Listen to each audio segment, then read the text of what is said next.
Hello friends, તો kitchen idea તમારી સાથે કે લાઈફ હેક તમારી સાથે શેર કરીશ. તો અહીંયા જો આ રીતના પેકેટ આપણે માર્કેટથી લાવતા હોય છે નાસ્તા માટેના, તો તેને આપણે તોડીએ ને તો તોડવાનો આઈડિયા શેર કરું છું. તો આ રીતે કાતર લઈ અને આપણે ક્રોસમાં તેને કટ કરવાનું છે. આનાથી શું થશે કે પેકેટ વ્યવસ્થિત તૂટશે અને જ્યારે તમને નહીં ખાવું હોય તો થોડું ખાઈ અને એકદમ સરસ રીતે તમે તેને બંધ કરી શકશો. તો બીજી બાજુથી પણ તે જ રીતે ક્રોસમાં બે છેડા ભેગા થાય ને એક જગ્યા ઉપર, તો આ રીતે આપણે તેને કટ કરી લેવાનું. જો અને અહીંયા તમારે જેટલી વસ્તુ જોઈતી હશે ને તે તમે આરામથી કાઢીને ખાઈ પણ શકશો. હાથ પણ તેની અંદર આરામથી જતો રહે છે. ત્યાર પછી જો આ રીતે આપણે તેને બે છેડાને પકડી અને ગાંઠ મારી દેવાની ને ગાંઠ એકદમ સરસ ફિટ વાગી જશે, એટલે તેની અંદર બિલકુલ ભેજ લાગશે નહીં અને જે પણ નાસ્તો રહ્યો હશે તે સાચવીને રહેશે અને ડબ્બામાં પણ તે વેરાશે નહીં. જો એકદમ ફિટ સરસ ગાંઠ વાગી ગઈ છે. તો આ આઈડિયા તમને કેવો લાગ્યો એ જરૂરથી કમેન્ટમાં જણાવજો. ત્યાર પછીનો આઈડિયા એ છે કે આ રીતનો કૂચાનો આઈડિયા છે. તારનો કૂચો જે હોય છે, સ્ટીલનો કૂચો કહેવાય, તેને આપણે આ રીતના મોજાના ઉપયોગથી એક ઓર્ગેનાઇઝર તૈયાર કરીશું. તો આ જૂનો મોજો છે, તમારી પાસે નાના બાળકોનો મોજો હોય ને તો તમારે તેને કટ પણ નહીં કરવો પડે. તો જો આ રીતે આપણે થોડો તેને કટ કરી દઈશું. આટલા મોટા મોજાની આપણે જરૂર નથી, તો થોડેથી આપણે કટ કરી દઈશું મોજાને. અને આ જે કટ કરેલો મોજાનો ભાગ છે તેનો પણ આઈડિયા તમારી સાથે આગળ શેર કરીશ. તો અહીંયા જો આ મોજાને કટ કર્યો અને સાઈડ પરથી પણ આપણે એક કાપી લેવાનું છે. તો આ રીતે મોજાને કટ થઈ ગયો છે. ત્યાર પછી આ કૂચાને જો અંદર આ રીતે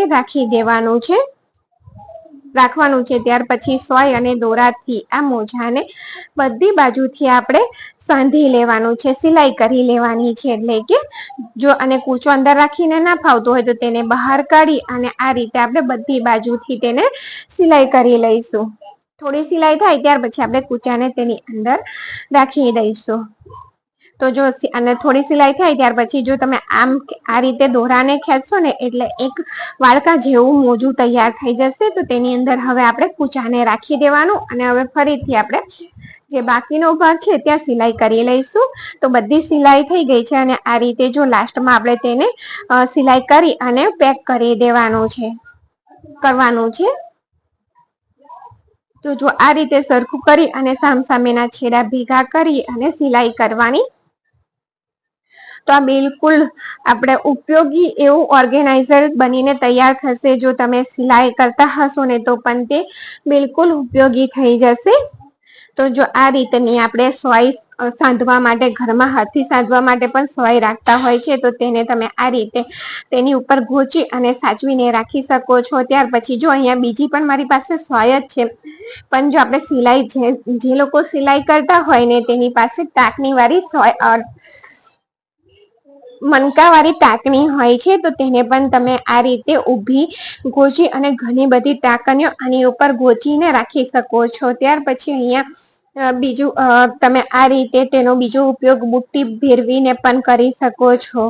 ત્યાર પછી આ રીતે સિલાઈ મશીનની જે સોયો હોય આપણી પાસે તેને પણ તમે આની અંદર ગોચી અને આરામથી સાચવીને રાખી શકો છો. તમે વિચારી શકો તેટલા મલ્ટીપર્પઝ આનો ઉપયોગ થઈ શકે છે.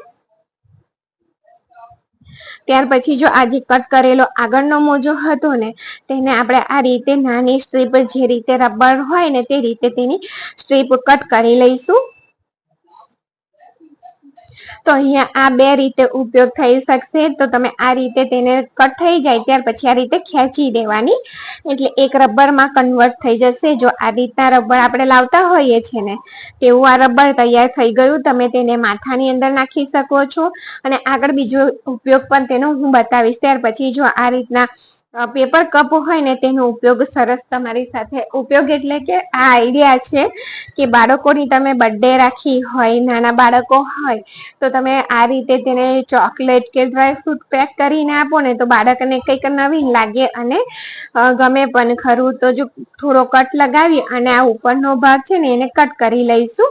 તો બંને કપમાં મેં તે જ રીતે કટ કરી લીધું છે અને અહીંયા તમે કાતર નાની લેજો ત્યાર પછી આ જે કટ કરેલો ભાગ છે ને એને આપણે અહીંયા સ્ટેપલરની મદદથી ચોંટાડી દઈશું. સ્ટેપલર લગાવી દેવાની એટલે અહીંયા એક બાસ્કેટ જેવું તૈયાર થશે. અને તે સેમ રીતે બીજી બાજુ પણ સ્ટેપલર લગાવી દેવાની. તો બંને કપમાં મેં તે રીતે સ્ટેપલર લગાવી દીધી. અને અહીંયા હું એકમાં ચોકલેટ ભરીને તૈયાર કરીશ અને બીજીમાં ડ્રાય ફ્રૂટ ભરીશું. તો જો આ રીતે તમે ચોકલેટ ભરી દેવાની. અને આ રીતે જો તમે ઈચ્છો તો ખુલ્લું પણ તેને આપી શકો છો. અને ખુલ્લું પણ આપી શકો છો અને બંને છેડાને ભેગા કરી અને આ રીતે આપણે સ્ટેપલર મારી દેવાની, જેથી બાળકો ઘરે લઈને જાય ને તો તે વેરી પણ ના દે, દોડી પણ ના દે. તો જો આ રીતનું એક સરસ ચોકલેટ આપવા માટેનું તૈયાર થઈ જશે. તો મેં બંનેને એ જ રીતે કર્યું છે ને, એકમાં મેં ડ્રાય ફ્રૂટ ભર્યું છે ને એકમાં ચોકલેટ ભરી છે. જો દેખાવમાં પણ કેટલું સરસ દેખાય છે. તમે હાથમાં આપો એના કરતા આ રીતે આપો તો તે ખુશ પણ થઈ જાય. તો જો બીજામાં મેં આજે ડ્રાય ફ્રૂટ ભર્યું હતું ને તેને મેં તમને ખોલીને પણ બતાવી દીધું. ત્યાર પછી જો આ જે આગળ આપણે મોજાનો રબર બનાવ્યું હતું ને તેને આ રીતે આપણે કોઈ ખુલ્લી પેકેટ હોય, કોથળી હોય તેને ચડાવવાનું હોય રબર, તો આ રીતે તમે તેને રબરથી બંધ કરી શકો છો. ત્યાર પછી એનો આઈડિયા એ છે કે આ કોફીનું પેકેટ છે. કોફી આપણે તોડીએ ને તો તેની અંદર ચોમાસું ના હોવા છતાં પણ તેની અંદર ઝડપથી ભેજ લાગી જતો હોય છે. તો આપણે થોડી જોઈતી કોફી જેટલી હોય તેટલી એક નાની ડબ્બીમાં કાઢી ત્યાર પછી આ રીતે ચીપિયાની મદદથી ચીપિયાને આ રીતે ગેસ ઉપર ગરમ કરી અને આપણે તેને બંધ કરી દઈશું. તો જો જે ભાગ આપણે તોડ્યો છે ને તે ભાગ ઉપર આ રીતે થોડો ગરમ થયેલો ચીપિયો લેવાનો, વધારે ગરમ નથી કરવાનો ચીપિયાને, અને આ રીતે પકડી રાખવાનું 1 મિનિટ માટે. એટલે એકદમ સરસ રીતે તે બંધ થઈ જશે અને આપણી કોફી વેસ્ટ પણ નહીં જાય.